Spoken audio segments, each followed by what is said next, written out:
E o tātou tāpua I le atua.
Le tuai o lo atua lava oi, o te ala sa ili ia te oi, ua fia inu lo nganga ia te oi, o tuana unau atu ia te oi ile nuna mati, e lai loa ai, e le ai ni vai. Ia o loa lo malosi ma lo mamalu, pe ona o loa oi le malu malu. Wa lo lo fa siliona le leilea I le ola o te vivia tu lava ia te oi I o lo ngutu e o tātou te tālo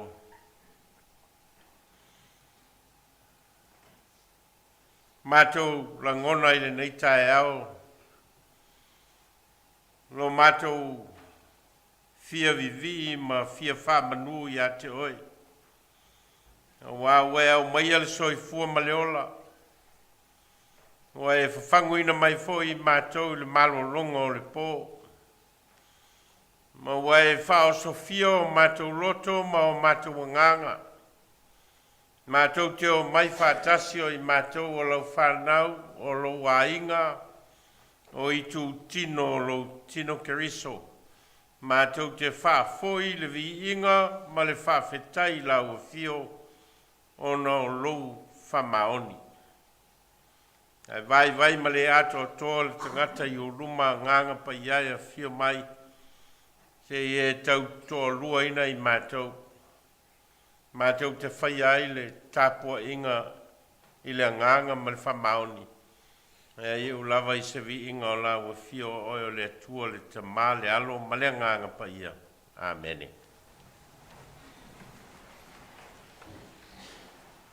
Se lua se lau fa se lau skuma le fa tātou te pepese ai.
Hei te wino le tuspaia.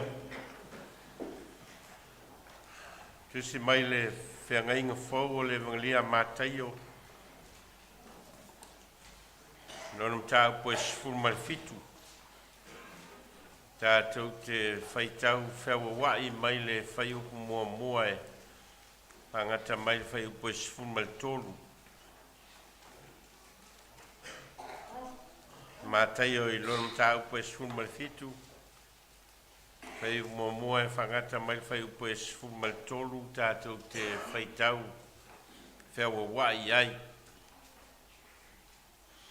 Ua mawai atu aso e ono ona oai leo Iesu ma Peteru ma Iakopo ma Ioane lo nauso. Ua ia avae a te I lātou I le maunga maolunga ua nao I lātou lava.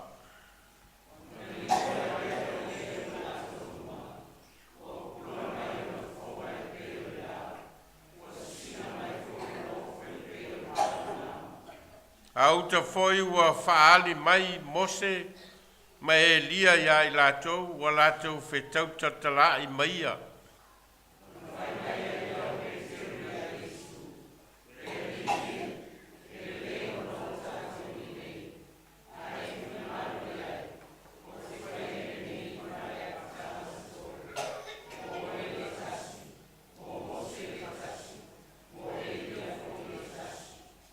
Whaauta o le ao pupula ua uwhiti ai I lātou ao tautala ia.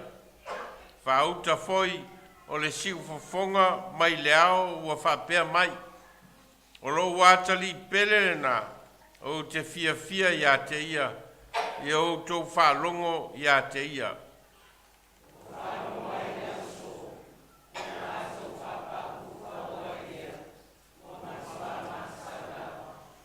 Maliu atu ai leo Iesu ua pai atu ia te lātou ua whape atu. I nā tutu ia o tau au a foi tau te mātatau.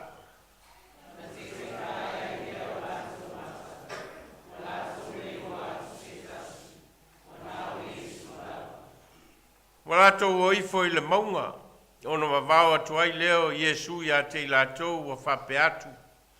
Awane I tau tau atu I se tasi le mea na vaia, se ia toe tū mai le atali o le tangata, mai e woti.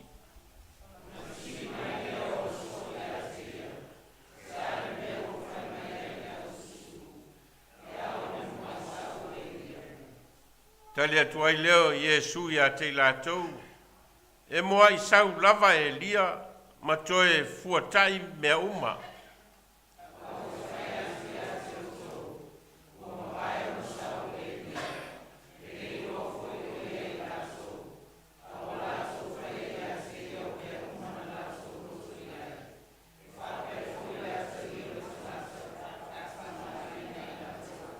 Nel fai un po' sfumatolo.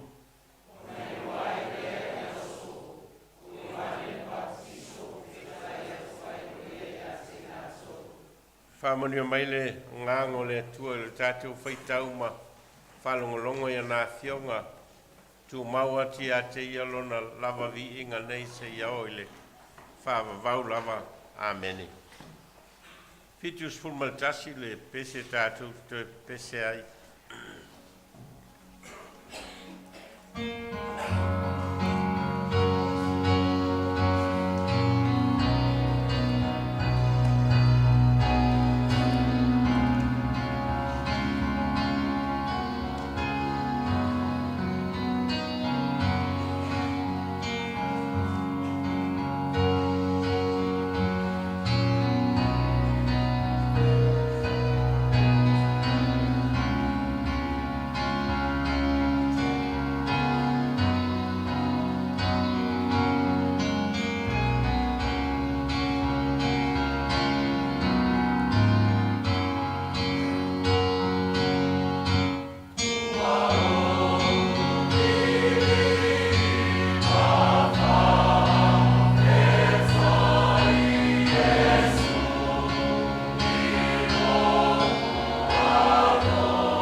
e tātou tālo. O rou alofa e tū mau lava e o i le whāwawau. A wā le alofa na e whai ai le langi, ma le langi ma meo tumuai. O le alofa foi na e whatati ai mea na e whaia ma e tū mata manga ai mea uma o le whaafwanga e tusa malo lava poto malo atamai. O le alofa foi na e whaia ai le tangata i lo lava whātusa. O le alofa foi wa e sa ili mai ai le tangata ina uanga sala ma ua pau ese mai i lo finangalo.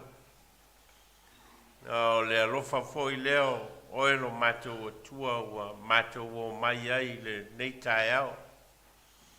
La matou momoe mata oto ma malolo. Ua e whao popo mai le nei aso fau i aso lo matou ola. Ma ua e au mai ai ai matou fo linga wa aia o lo matango fie o lo mamalu ma lo silisili ese. Ma ua e whao sofia i o matou loto ma o matou nganga lo matou fia o mai whātasi o i matou o lau whanau o i matou o lo wainga o i matou o i tu tino lo tino keriso matou te whaafo i whātasi atu la matou vi inga ma le whanetanga i lau fio ona o lo alofa ma lo whamaoni. Aftai le vai aso tiute ma whaiva ma whamoe moenga ese sa tofu lava le tangata ia ma ona whatinonga. Ua e au mai ai mātou i le amatanga o le nei foi vai aso fau. Aftai ua e momoli na maiso i fua maleola i le amatanga foi o le nei masina fau. Ngā solonga o la mātou savalinga mai le aso mai le masina o lo wha solo pea la mātou savalinga o lo laua lunga ai le alofa ma le anga le lei wha soa o lo mātou atua. Mātou whaftai ona o le soifua maleola na i o mātou tamama tina mātutua o e ua whātau tolia foi tono a inga po whalemai. Nisi foi oi lātou sa i tono o mautau ngase sa ili ngā tonga fitinga au e au mai au whamalolonga mo i lātou mo mātou toi mafuta ma wheiloa i le nei tai au.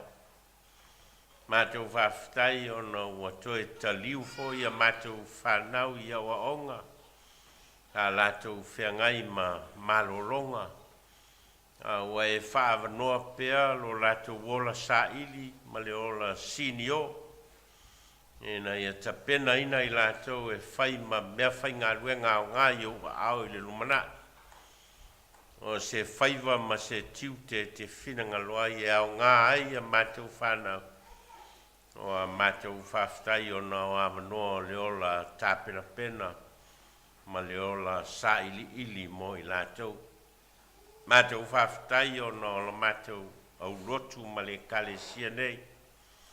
Wa vea ma no fuanga o lo mātou o mai whātasi. O i mātou o lau whanau. Mātou te tautua whātasi. Mātou te au auna whātasi. Ma mātou o si tāulanga whātasi lau a fio. O no lo olofa ma lo wanga le lei mai moi mātou o lau whanau. Mātou whaftai o no ala au nanga o lo whatino ina e lau kalesia. Mātou te mōni mawai lau a fio ma lau whaotanga. Mātou te tapena inai o mātou ola whaleanganga i le ngata o i mātou o mātua. Hai whapea foi a mātou whanau. Mātou whaftai ono le nei atunu o mātou no nofo ai mā tia e ai. Ma ua vai tamaina o mātou ola. sa ili ai manuia o mātou ainga ma tāpira pena ai mātou whanau. Sa ili ai lo mātou whao ngaina. A wawea foi mano whanga o le ola moli mau I lau fio e ala I lau tala lei. Mātou whaftai o no ngaruenga. O le poto ma le atamai ma le iloa ma tā leni ese ua e whaasoa ina mai moi mātou. Mātou te ngarurue ai. Ma tia ai o mātou ainga ma mātou whanau. Ma whaatino ai lo mātou wola au na e ala I lau kalesia. Mātou whaftai o no au fionga o whaima. Ala o lo whetalai mai moi mātou. Mātou te whalongolongo, mātou te whaitau. Mātou te sa ili ma mana tunatu ma mātou I loa ai lau o fio. Ma lo fina ngalo moi mātou. Mātou whaftai o no le whao le tanga. Ma le tauranga o sia lau o fio e ala I lo lavalo pele o Yesu Keriso. O le na maliu. Au o toe soi fua manu malo mai le oti ma le tunga mau. Ma ua vea ma wha moe moe ola o I mātou o lau whanau. E le ngata ai mea o le ola nei mea mātou te mana tunatu ai. A wawe e te pena mai Sauniga le ola whawa vau. Mātou te whatua tua ma salamo. E tusa ma le tauranga o sia e lo lavalo pele o Yesu Keriso. Mātou wha maulalo I o mātou se mang salam vai vainga mea o le ato toa ai mātou I o ruma mātou talo e te wha mangalo mai mātou. Ia o mai pea e lau o fio le manatu natu lo loto I mātou. Ia mātou loa le wha moe moe o lau o fio moe mātou. Ina ua e whaia le tangata I lo lava whātusa. Ma ua e sa ili mai e ala I lau whao le tanga I lo lava alo pele o Yesu Keriso. Ina ia maua le mawhitanga tū mau a le tangata ma lau o fio. O mātou vai ma le ato toa ta ma whamangalo mai mātou o lau whanau. Mātou stalo matui natu le nei au lotu I au ruma ia e fisoasoani mai. Le ola moli mau ma le ola ngalulue ma le ola tautua I lau a fio e ala I lau tala le lei. E ala I o mātou ainga e ala I au nanga ese o mātou ngalulue ai. Mātou talo ia e whamanuia mai. Wha oli ina I mātou I le ola ngalulue whaatasi. Ma le ola tautua whaatasi o I mātou o lo ainga. Mātou talo ia e whamanuia ala ese o le ngalulue ai o lau kalesia. So se I tu tino ma so se la o lo o mātou ngalulue ai. O foi natu ai le soi fua o lau whanau I lau fio. Mātou talo ia e whamanuia. Mātou talo mo nai o mātou tamama tina mātutua. O e ua pula langoto le soifua. Ma ua le mawhaifoi o no mātou mafuta whātasi a mātou tāpua inga whaiteli. A lo a wai mai le nganga. A wai mai foi lo latou maua o awanoa. E mai moa ai I le whaalinga o lau tala le lei. Ma le fola ina o lau finangalo mātou talo. Whamanuia I latou. Mātou talo mo nisi o lo whanua noa o no mawhitanga mawhana I le ola nei. A ua motu sia o no malanga maliu maleoti mātou talo wha maise o elo mātou atua. Mātou tui nātu le nei atunu o New Zealand o mātou no nofo ai. Ia e whamanuia o ana whainga malo. O matanga luenga ese o lo ngarulue mo le leila o tele o tangata. Mātou talo mo Samoa.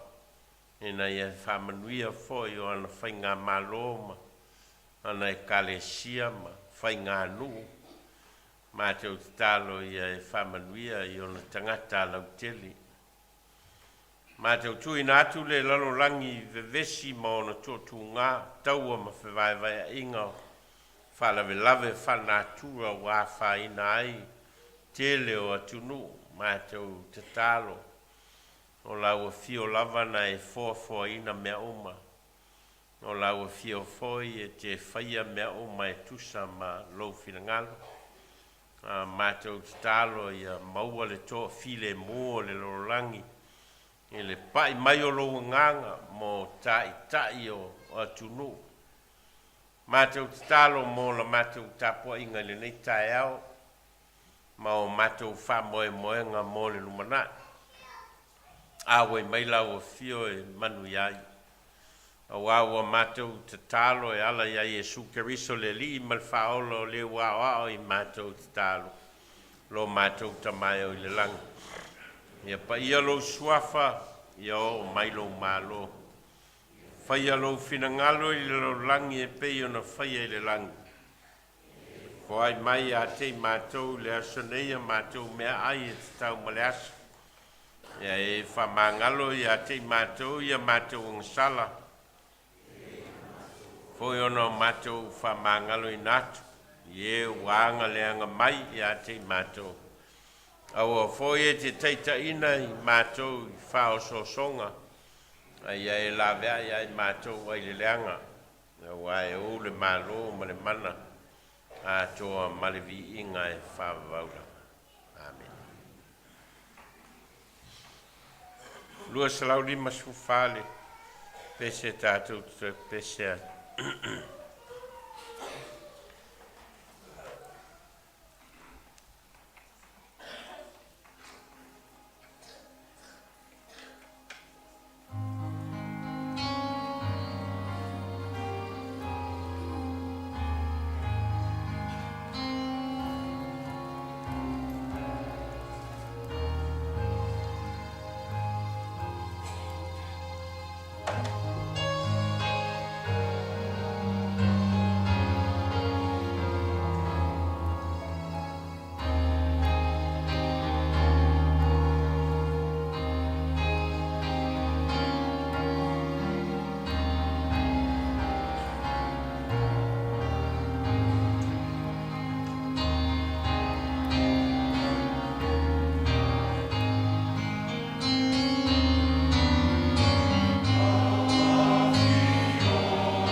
mātou ofoi nātu, nei tauranga tupe, o le whaalinga o lo mātou a nganga fia tautua ma fia wauna pea, mo lau a fio ma lau tala lelei.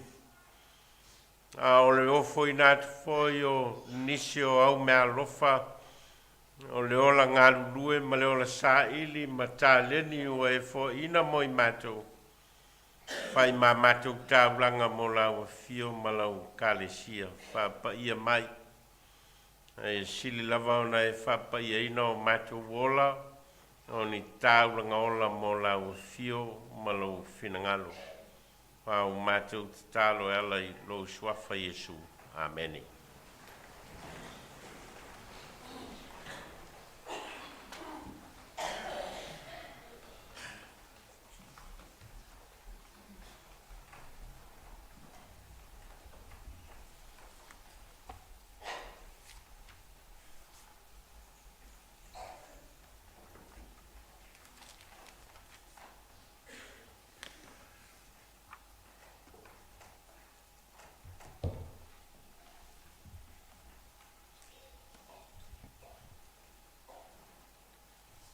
Tatu talo. E mali e upolo ngutu ma mawhauwhaunga o mātou loto i lau whawhauwhaunga lo mātou atua. O lo mātou papa malena te tongi ola ina i mātou. Amene. Mōn matua e tei nai tātou mai le tusi sa whaitau ina mai le Fea ngai ngā whau o le evangelia mātai o ilonam tāupoe se furu ma le fitu. A se vaenga o le whai upoe 5. O lo uata li pele le nā o te fia i a te ia.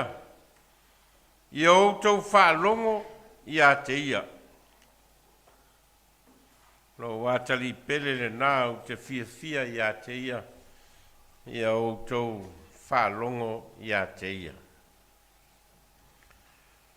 Manatu au tu o le vaiaso le nei e tusa ma le whaasolonga o le tusi whaitau aso o lo whaonga ina i le tusi o mātaio. Mai o le manatu au tu o le vaiaso e whapealo na wha upuina malama i le mea tāua. Malama i le mea tāua. Understanding what is important.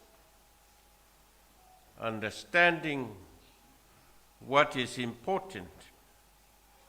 A le manatu au tu o le tusi whaitau lesa, tātou whaitau ina i le tae au nei, o lo au mai ai le manatu au tu e whapea o le liu ese ina o Iesu.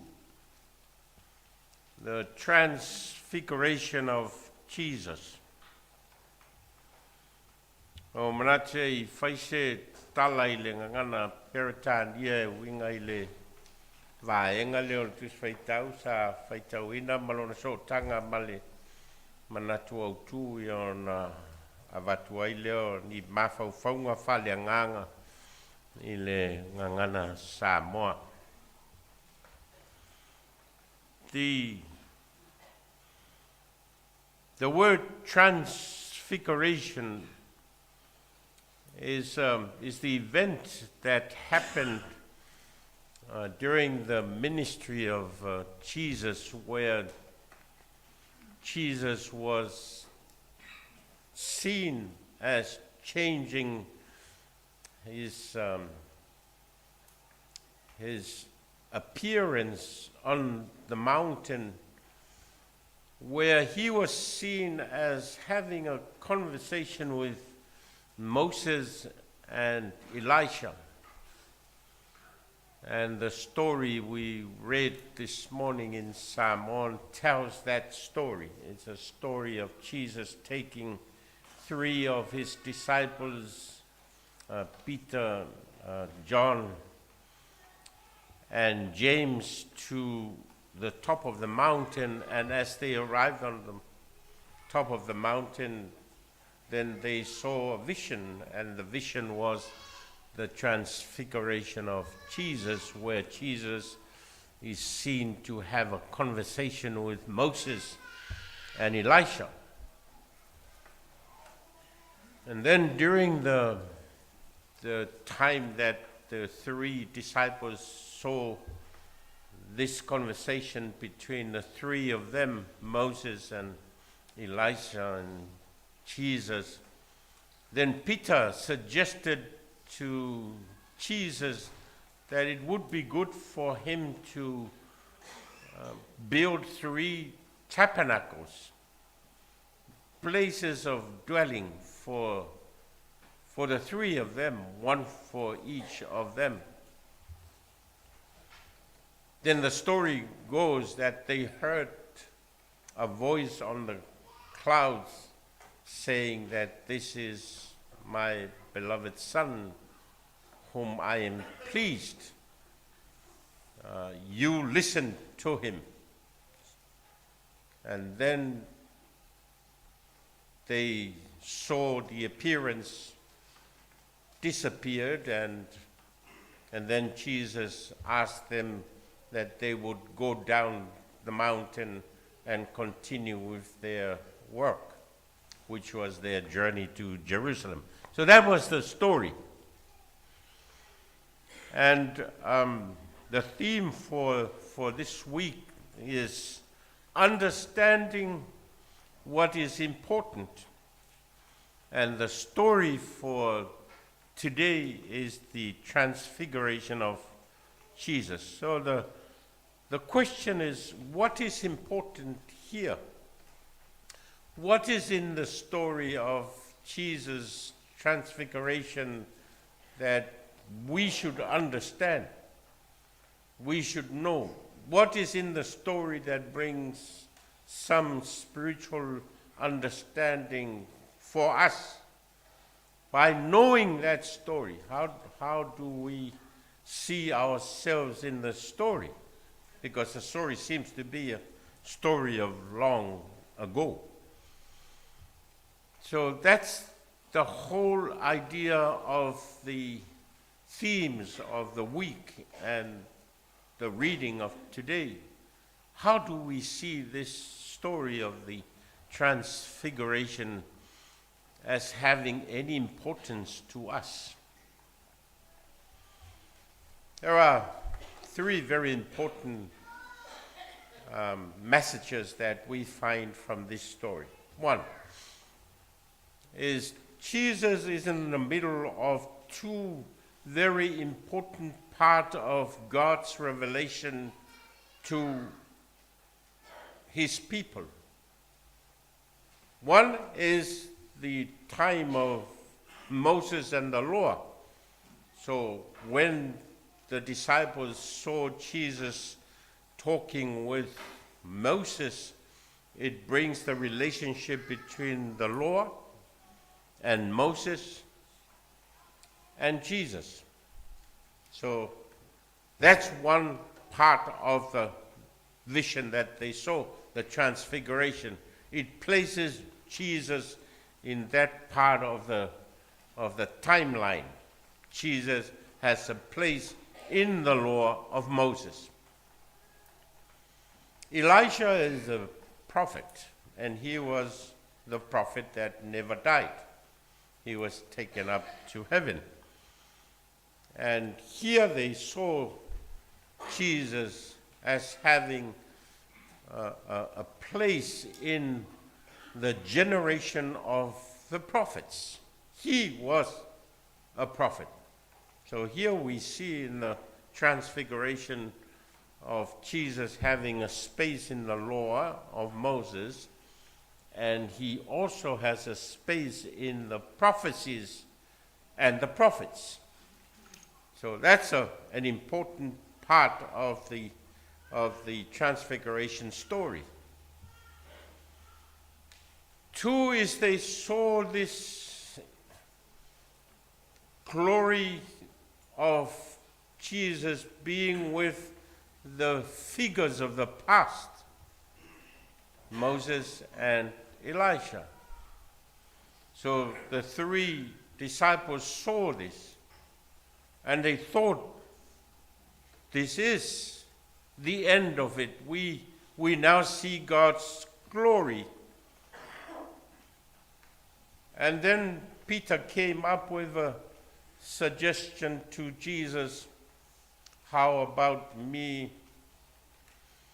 building 3 houses on the top of the mountain where the 3 of you can live, one for Moses, one for Elisha, and one for Jesus. However, it didn't go that way.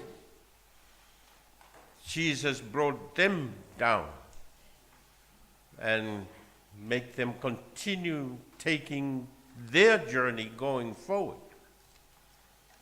And it shows that the glory of God is not us being in the cloud, or us being in the mountain, or us not having anything to do but to rest in our place of residence or the tabernacles. It tells that we have to be in the reality of life. We are called not to be on the high mountains, but we have to be with the people. And that takes the whole story, not just the vision of the transfiguration of Jesus with Moses and Elisha, but also tells that what does that mean for us? It means that, yes, there is a glory of God in his heavenly abode, but also we also see that God has a calling for us in the realities of life. We need to live life. We have to face realities of life and the challenges of life. This is where God has made us to be. We have to see God in every realities of our lives. Thirdly, Jesus is the Word. He is the law. He is the prophet. He is the prophecy, and he is God's word. We have to listen to him. Now, these are the 3 messages that the story of the transfiguration of Jesus on the mountain is telling us. And that makes the transfiguration story having any meaning for us. Is not just a meaning for the 3 disciples that Jesus took up on the mountain. It's a story that is also telling us what Jesus' transfiguration means for us. That's important for us. Jesus' transfiguration tells us that we also need to be part of Jesus' timeline. Jesus' transfiguration. Yes, he is a heavenly body and he has the kingdom of God in his hands, but also he has to live the reality of life where he faces death and resurrection. And that is the connection that we have with God, because God came down through Jesus Christ so that we can have life, and life in all its fullness. O le manatu au tu o le vai aso le nei whapeolo na whaitawina malama i le mea tāua, understanding what is important. So se mea lawa e tupu i le soifuanga nei te tau na iaiso na tāua. tau rao na pu e tātou po le ale me tāua. Le ale mea o lo tātia I to tonu o le ngasolonga o mea o lo tutupu I lo tātou o langa. Le ale tāua o le ola, o le ale tāua o le oti, o le ale tāua o le fai o le ainga, o le ale tāua o le fai o le whanau. E te tau ona iai se va ai fa le mafau o le tangata I so se meo le o langa nei. E te tau ona iai ia le va ai le tāua o le meo lo tupu mai. Po le ala vale me whiangai ma le soifuanga ma le o langa o le tangata po ni whawhita uli whiangai po ni luimtau e whiangai ma le tangata po le mai, po le oti, po whanua noanga. E ta tau lava ona iei se mea tāua ma le winga lea o le manatu au tū malama I le mea tāua. Understanding what is important. Al manatu tāua o le tae au nei o lo a ngai I le liu ese ina o Yesu ma o le tala lea o lo whama tala ina I le vaenga leo le tusio mātaio o le ave ina I Yesu o na soe to tolu ia I lunga o le maunga Peteru ma Ioane ia ma Iakopo e fōringa mai o so ia to tolu o so ia tele ina fia Yesu e o whātasi ma so nei e tō tōru. O linga mai o so fo ia sa iai whātasi ma Yesu I le tele o vāenga tā ua o le ngā ruenga wha mesia Yesu. So ia e tō tōru sa o whātasi ma Yesu I le taimina toi whātua I Yesu le a whawhine o Iairo le sa au mai le a veai ia Yesu e watu o mai le a fino Iairo ona toi au mai le o leisi fe au ai le ia watu Yesu o whai loa mai ai o maliu le teine ia le lana whai ai le fitalainga Yesu ia Iairo e aua le whātua I titi on toi fatu ina le Yesu ia le a whawhine leo Iairo. Mai fōlinga mai o so ia e tō tōru. O leana a wai whātasi mai Yesu I le taimi lea. O Peteru ma Iakopo ma Ioane. So fo ia e tō tōru o leana ave Yesu I le whātoanga I Getsemane. I le tala foi leana alwa Yesu e whailan te talo. Ona whai leo lan te talo wha atu tolu. Nea na mawai a Yesu I le la sanga leo o tafe totolo na afu. A o whai lan talo la uroa voia Yesu a whai e tu sai malo fina ngalo I a esel ne ipu I a tiau. Awa ne whaia lo loto a lo fina ngalo. O tsola ia totolo. O lea foi nei I nai le teimi lea. Mai fo linga mai o vaenga tā ua o le ngā luenga wha mesia a Yesu Keriso I tala o le whenga inga fau. Fo linga mai o so ia tō tolu o ni so e masani o na ave Yesu I taimi e whenga iai ma la sanga onga o lana whiau ma lana ngā luenga. Ma o lea hoi lao so ia tō tōru lena ave e Yesu I lunga o le maunga. O le whamatala ina e mātai o le o I lunga o le maunga o lo iai le mea tā ua o lo tau mawhai ia mātai o e whamatala mai o le maunga o le nofoanga o le mafutanga al tangata ma le atua o le maunga na halu iai e mose ia mana whaalongo ai siu whonga le atua ma au mai ai le atua ia mose le ia tūla whono se fulu.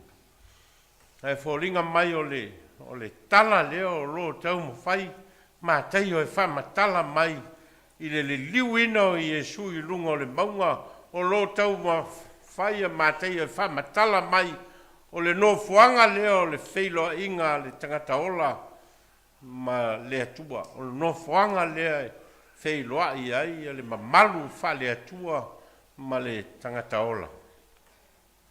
Lea lao lo wha matala ai, ave Iesu ia so nei tō tolu i lunga le maunga, ia ma wa ai ai wa liu, ma o le liu a sui fōringa o mea wa i loa atu e, so ia e tō lua, ua le nao Iesu leo wa i loa atu, wa i loa atu tangata ia e tō tolu, o Mose ma Iesu ma Elia.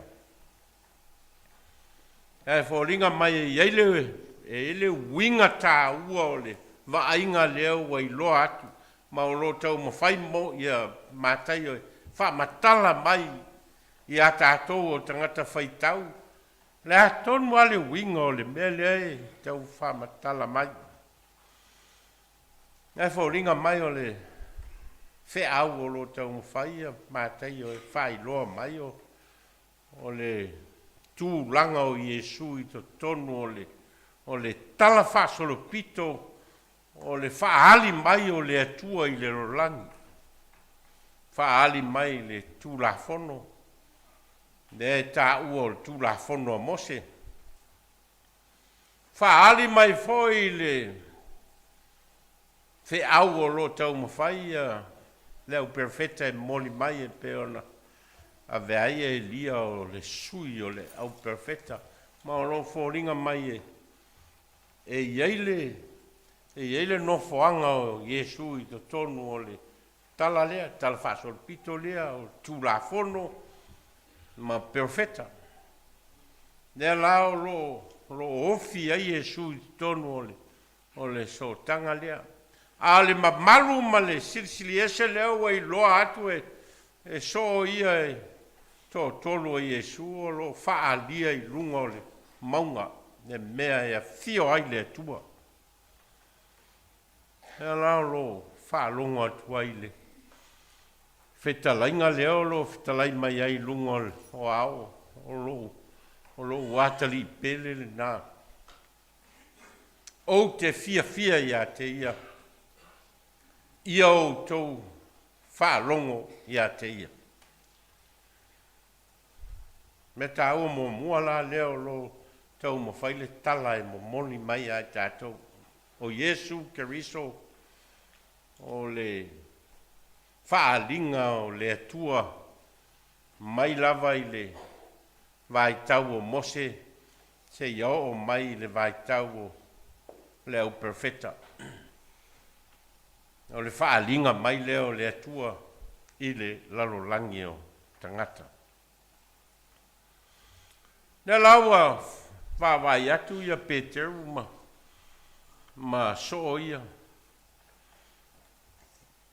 I le mea leo a tupu mai. Ma le mamalu leo a vai atu iai. Ma le whaalinga leo a vai atu ai o le se senga o taimi o tangata ia leo a i loa atu. Mose ma Elia ma Iesu. Ia ona manatu leo Peteru. Le lau tātou iai le mamalu silisili ese o le atua. Tau lana tātou no nofo i nei. Le lana whai ai lana whautuanga lea ia Iesu. E pia fauni whale apitanga se tolu i nei. Tasi mo oe Iesu, tasi mo Mose, tasi mo Elia. Mai le tala ina wa uma o na whai atu le whamtalanga lea Peteru o na ufitia leo i lātou i leao. O na whaalongo atu lea i le siufonga leo whetalai mai. Lo watali pele le nā. O te fia ia te ia. Ia o tau whaalongo ia te ia. Ele I umala le tala I le liu ina o Yesu. Ele I umale tala I le transfiguration. Ma le vaainga leo o ilo atu. Ele I uma ina le tala matai. Na whaawau le tala matai o. Ina ua uma atu le vaainga leo le liu. Ona toia fio mai leo Yesu. Ma au mai ona so mai lunga o le maunga. Ia mau mai e whaawau le ngā ruenga lea.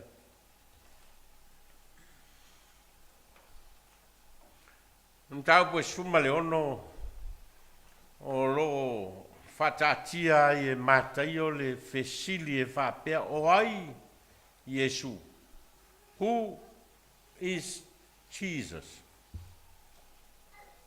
Nea lana fesili ai Yesu I ona so, whai mai e atangata, o ai e lae whai mai tangata o le atali o le tanga. I on tali leo on so, wha mai isi o Ioane Baptiso, wha mai vo isi o Elia, mai vo isi a ton mo o Stasio le au profeta. I on fesili atu leo Yesu I on so. A o le ala lau tau tali, o le ala tau manatu, o aia. I on tali leo Peteru, o oe o le keriso o le alo o le atua soifua. Le laua whalongo atu Peteru, ma so o ia to lua I lunga o le maunga I le taimi leo li wina o Yesu o le ua wau mai le whamaonianga, le wau mai le confirmation o lana moli mau le na whai a Yesu o oe o le alo o le atua soifua, le u whalongo atu ia. Peteru lea lai whai aila na whautuanga lea ia Yesu. Lea laua moni ala utala. Lea laua moni lo manatu o oeo le alo le tua soifua. Lea lai taun tato nofo nei. Ai rei umal tala I na. Na toi o mai lalo. Ona e leo. E leo le mamalu lea na finangalo ai le atua. E ngata ai le vaai a ona so. O le mamalu o lo finangalo Yesu e o I le vaai a ona so. O le mamalu, o le maliu. Ma le toi soifua manu malo Yesu keriso. E le uma le mamalu ma le sisili eso Yesu keriso. I lunga le maunga. Ma le mea o ia iau. Mai tolu ni ao onga tā ua o le tala leo li liwina o Yesu te tau an tatu malamalama iai. Mua o le moni o le atua e leo I lunga o le maunga ma lunga iau. A le moni o le atua o lo I mea tātou te whea ngai mai tātou I aso uma o tātou o langa. E le mamalu o le atua silisili ese o le na whaia le langi ma le langi ma na whawhaina le mea uma I le amatanga e ilo na mamalu ma na silisili ese e I foi le no whanga wa uma o na whetalai Yesu o le malo le atua. Ai e le ngata ina le whamatala ina.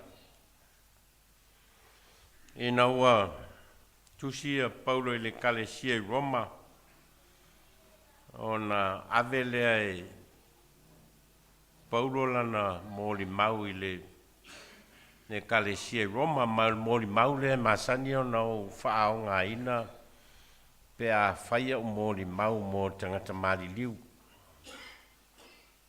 E whapea le whainga o le moli mau.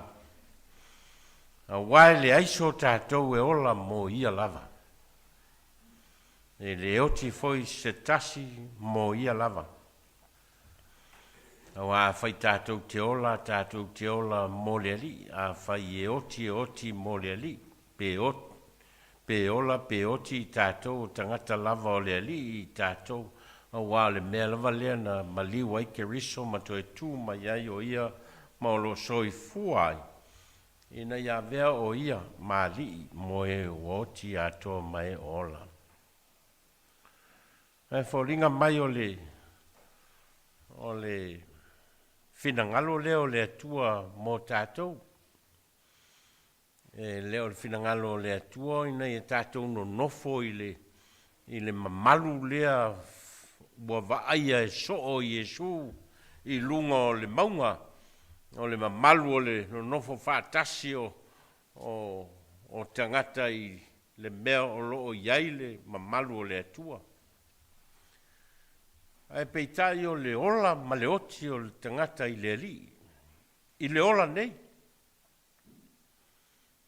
o le ola ma le oti o le tangata I le ali I le ola nei ai fōringa mai o le melea lea ua fete na iai le manatu o Peteru ina ia fauni no fuanga fale apitanga I lunga o le maunga no nofo ai tangata ia o vaai atu iai a fai foi no nofo tu ai malatou o manai a foi wa le mamalu lea ma le sisili ese o le atua le laua o mane le o mena antu toi au mai e Iesu I latou I lalo mai lunga o le maunga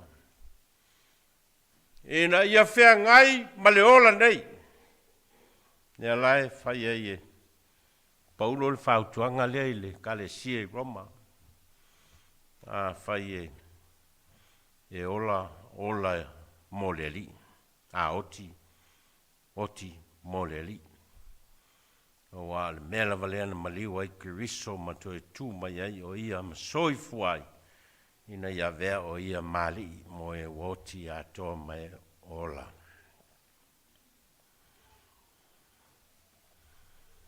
o le finangalo foi leo Iesu I ona so e na ua fai e Iesu le folfolanga lea I ona so I auto atu e fai nuu ma lava ma so ma papatisa atu I ai la tolu suafa le tamā ma le alo ma le nganga pa ia ona whao popole I ai ma le whatonunga lea Iesu ma I auto wao atu I a te la tau I a tausi I mea uma o fai atu ai I a te autou ma ia o tau wao atu ia I lātou o le tā ua la leo o le mea leo lo tau mwhai ia mātai o e whamatala mai e le nao na I lo le mamalu o le atua a o le whai o le finangalo o le atua o le whaalongo ia Iesu Keriso ma whai le finangalo o le atua ala na fai finangalo le atua no mea le tātou te ola ai tau lao na I loa ai nā po fai pe le o fai ale finangalo le atua I le moni o le soifua ma le ola o lo e ola ai a le fai ala finangalo le atua I le soifuanga le te ola ai no inga lai le o iai le mamalu ma le silisili ese o le atua I le mele ai te soifua mai ola ai.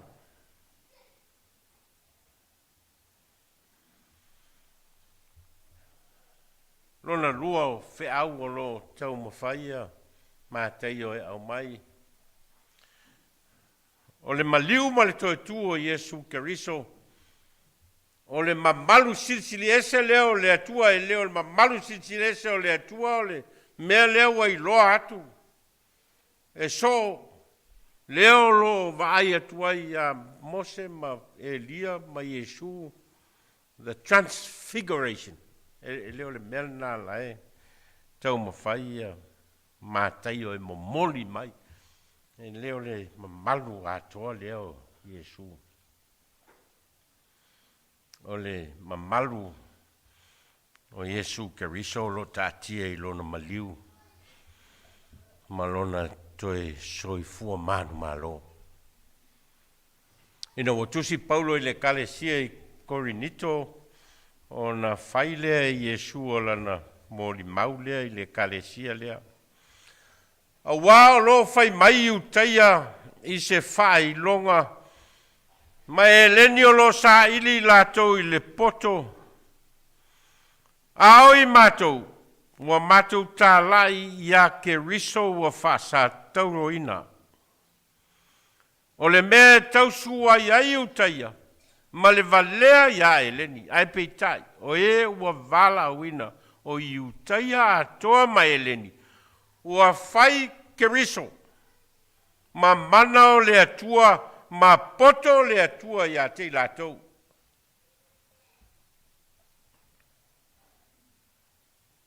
O le maliu o Iesu Keriso, o le mana lea, ma le poto lea o le atua. Lea lai manatu pēteu.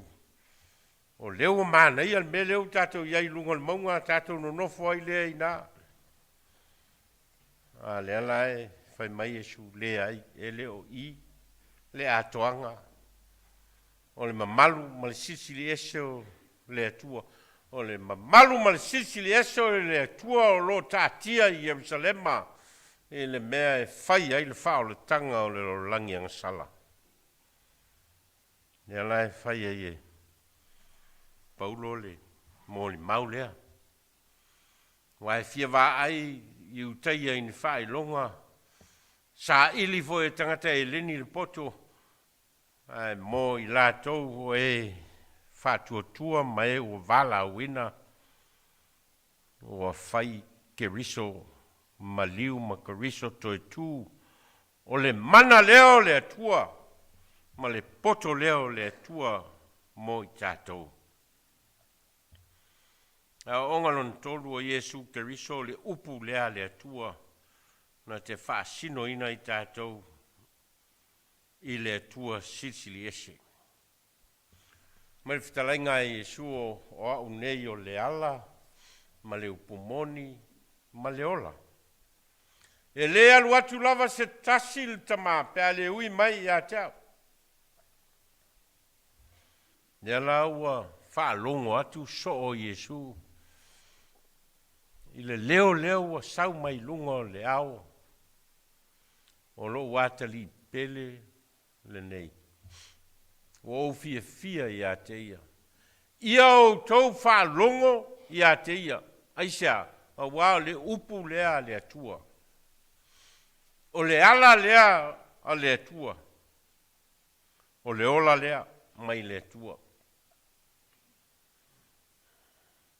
O nei o le ala ma le upumoni, ma le ola e le aluatu lava se tasi il tama pe a le ui mai I a tau. Ma o le alaua. Fai e le atua le whātonunga lea I so o io Iesu I au tō whaalongo I a te ia. Lui tau hoi le mo tātou o tangata kerisiano.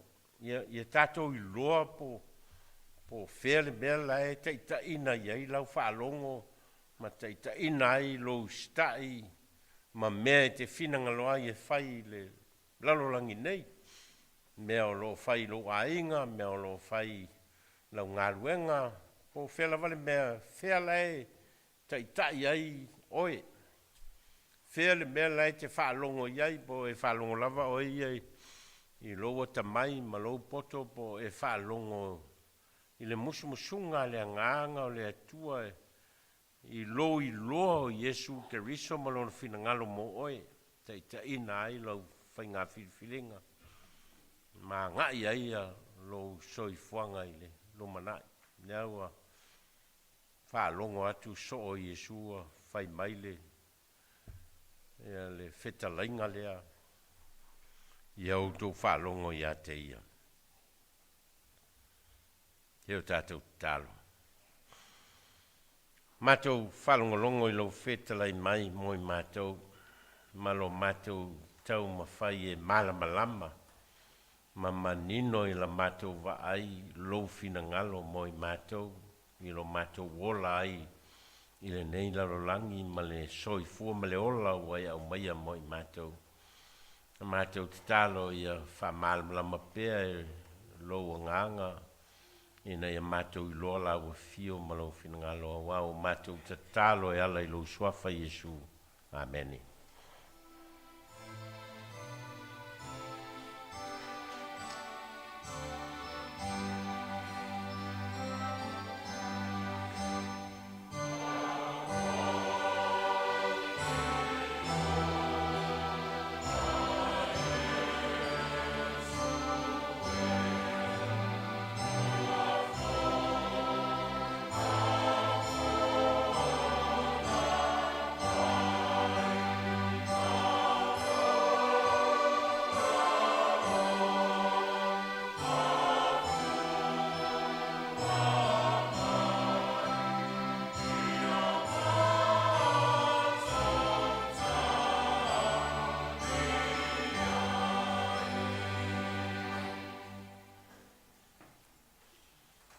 E o mai fatasi luma ia le i lātou o leo lea whaofia.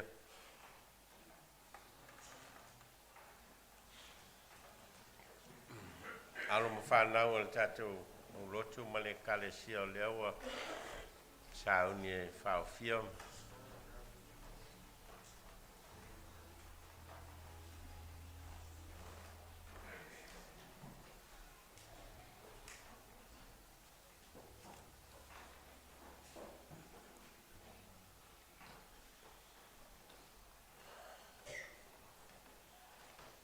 E on sila fia ele. Tātou Lotu ma le kalesia ma le filfilinga i le sātaluai. Sa o whai loa ai i le tātou e kalesia i le ngaluenga au sa ili sa whaiwhatasi ma whanau, ma alo ma whanau i o le au Lotu. Ma o i lātou uma na uma o na paptiso ina i tono o le kalesia. Ia, ma o ina foi lātou i tono o le ao ngā sā, ma le ao ngā whaiwhi au. I mata upu o le ola whaleanganga. Ma o leo ma e ala lātou ngā ruenga lea ma o filifili i lātou o fia āwai i le mawhitanga a le kalesia tono o le mawhitanga lea a vea ai a le tālisuanga lea li e loa ai tangata o le kalesia. Ma o una whai loa o lātou suafa i luma o le tātou Lotu ma le kalesia i lana filfilinga i le a sa sāu ma vai. Ia ma o le a whai o le a whaofia i lātou. Ma o upu nei o le Sauniga o le whaofia ina o tangata e kalesia fou. Ona o le suafa o le ali o Yesu Keriso ma e tusa, ma le unga o le fono o le nei e kalesia o le a tātou talia ai whanau nei. Ina ia vei lātou maitu tino o le mawhitanga o le nei e kalesia. Hei tutu lai mai a whanau uma whamulmole.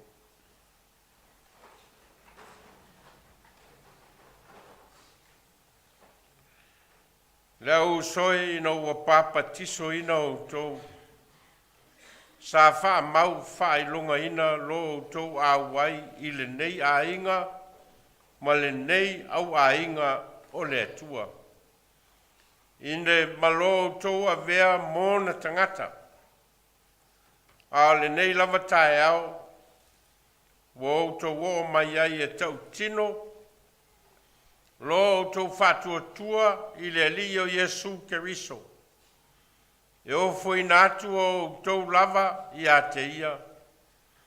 Ma o sia le whiangainga mai mātou e tusa ma mea e au i na whai. Ma whamanuianga e maua fua e i lātou uma. O e ua o i to tono o le mawhitanga o tangata o lana e kalesia.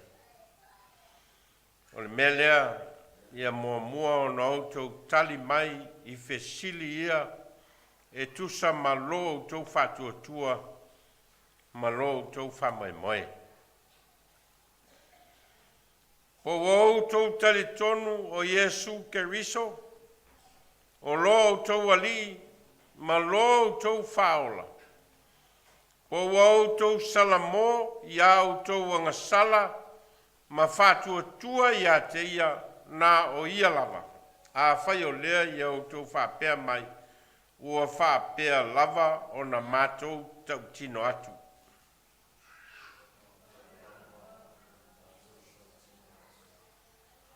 Po outou fola atu, o le outou stai i le finangalo pa ia o le atua. Po outou fola atu foi, o le outou whatau nu mea umai au, ina whaia e tangata e kalesia, e a wai Sauniga whaitele, e a wai le tālisuanga le li. I le mafono a le kalesia.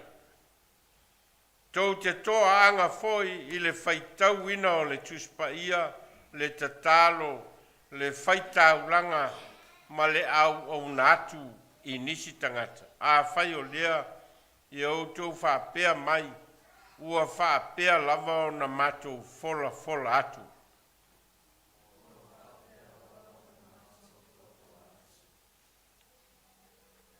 Seu tātou te tālo. Le tua mamanae lo mātou tamā whale langi. O lena lawe ai mai a te mātou nei le pule a le pōliuli. Au mai ai mātou i le mālo o lo lava alo pele o Yesu Keriso. O mātou whawhetai atu i lau fio.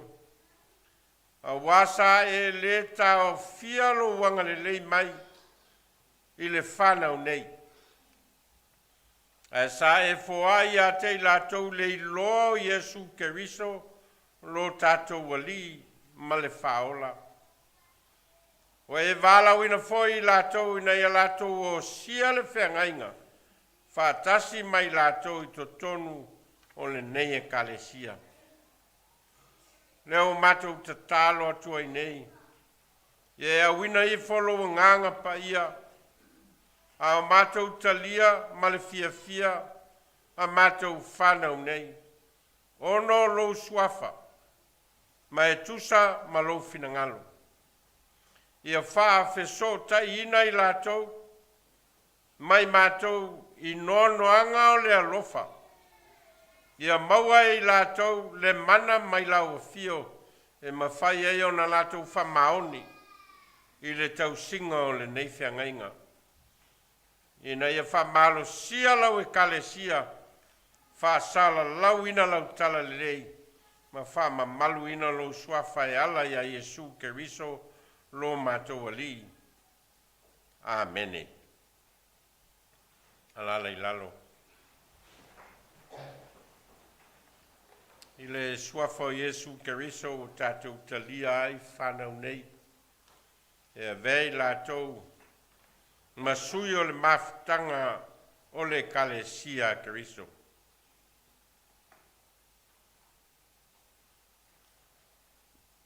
He o tātou tālo.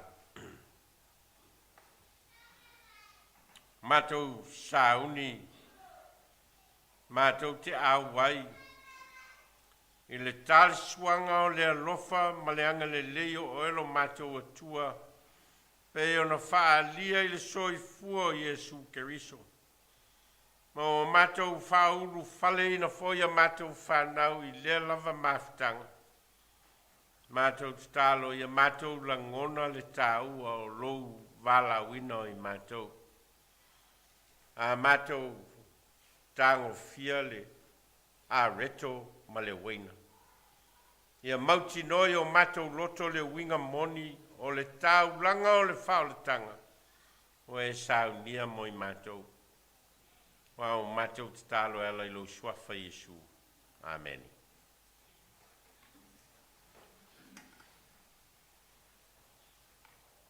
O na whaalata i nai le lio Yesu. Na i tango ai le areto i na wauma o na te talo masitia i o lato luma mwhetala i atu o lo tino neiwa. Tofi e whai masui o tou. I o tou whai al nei mea ma whamana tunga i a tau. I aso uma tou te ai ai. Umona o lato wa ai o na i sitia leo le ipu i o lato luma ma whetala i atu o le ipu le nei o le. Whenga inga fau lea i lo toto o whamalingi ina. Mo le whamangalo ina o ngsala. I outou whaia le nei mea ma whamana tunga i a tau. I aso uma tau te wheinu ai.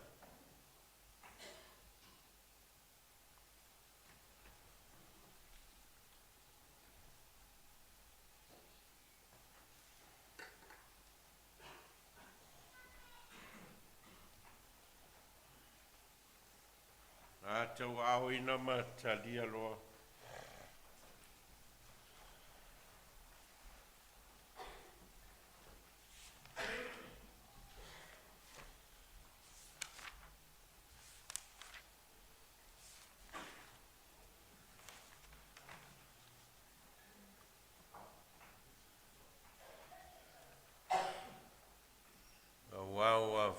pea lava ona alofa mai o le atua i le lololangi ua ia au mai ai lona atali e tō tasi.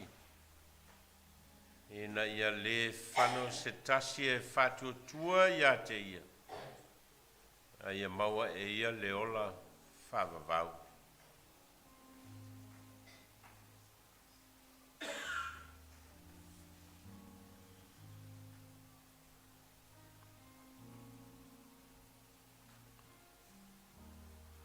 Whetalai e suo au nei le a reto le ola. O le sau ia te au e le fia aila vaia. O le whatua tua fo ia te au e le toi fia inu lava ia.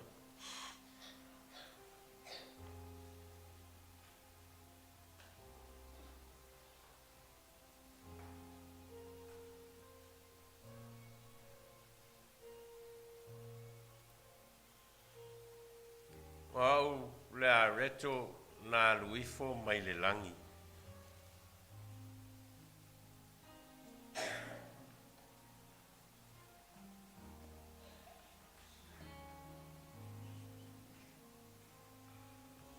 Au le a reto le ola.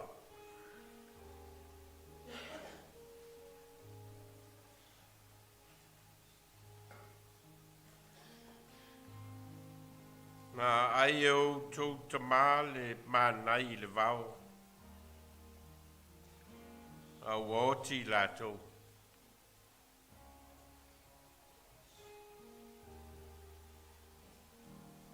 O le nei la reto wā luifo mai le langi. Ai se ai o na le oti lea o ia.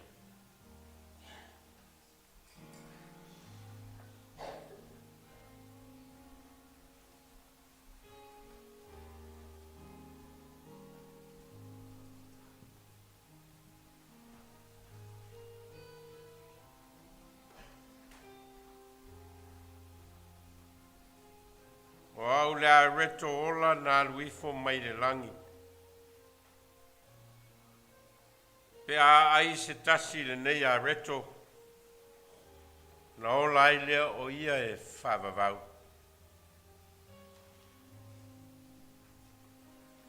O le a reto foi o te avatua o lo tino lea. O te avatua maola o le lalolangi.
Tau au ino talia lea ma te e whafo i ane le ipu.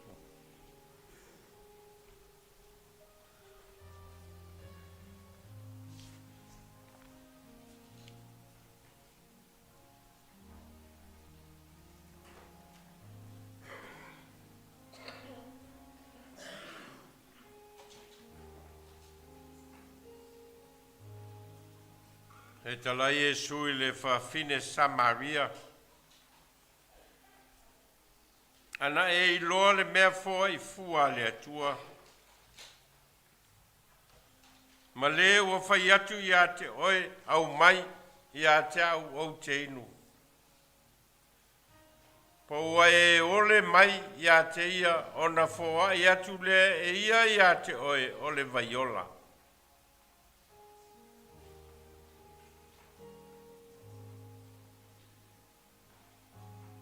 O le inu I le nei vai e toi fia inu ia. A se inu I le vai o te avatu ia te ia. E le toi fia inu lava ia. A le vai o te avatu ia te ia a vea I to tonu ia te ia o le vaipuna.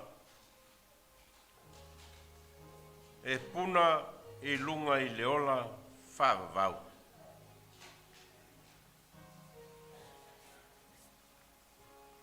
Tali le whawhine Samaria le li ie. Au mai a te au le nā vai. Ina iau le toi fieinu. Ina iau le toi sau foi I nei e utu vai.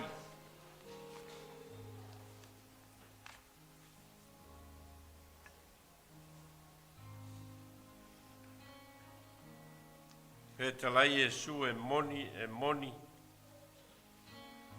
O te whai atu ia te utou. A whai tau te lea ai I le tino le atali o le tangata. A le inu foi lona toto ua le I to tonu ia te utou le ola.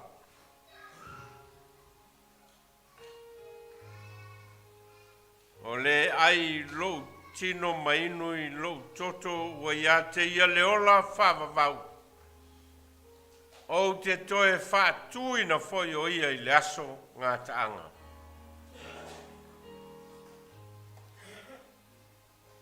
O wao lo tino le me ai moni lea.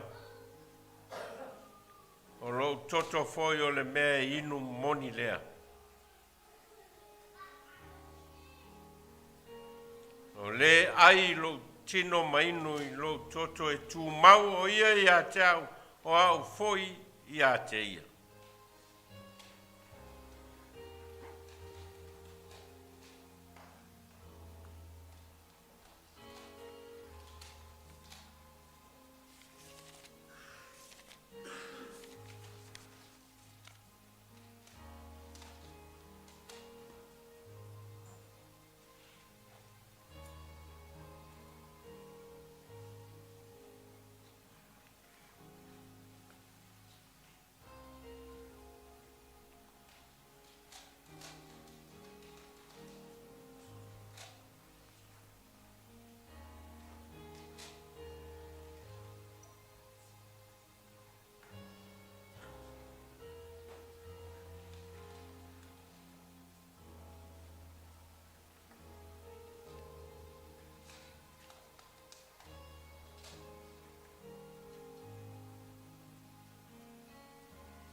ona lava se mea tasi. Au e ofo ina mai lava e oe lava. O le tauranga, o le o singa, o le whengainga i le vau le atua ma le tangata angsala. Ina wae saunia le whao le tanga i lo lava soifua. Ma wae ta pena ina i le wha mangalo ina o mate angsala. I lo tino ma lo toto wa wha momo ma wha malingi ina. Tau na ia mātou langona ina le tā ua o le whao le tanga o saunia la o fio moi mātou. Ma mātou langona ina ai le tā ua o le ola tautua ma le ola whawhetai ma le ola wha manua le tangata angasala. Ina wae whaia le whao le tanga moi mātou. Wawa mātou te tālo ela i lo swafa Yesu. Ameni. A tatou pese o saunia pese 5 maltasi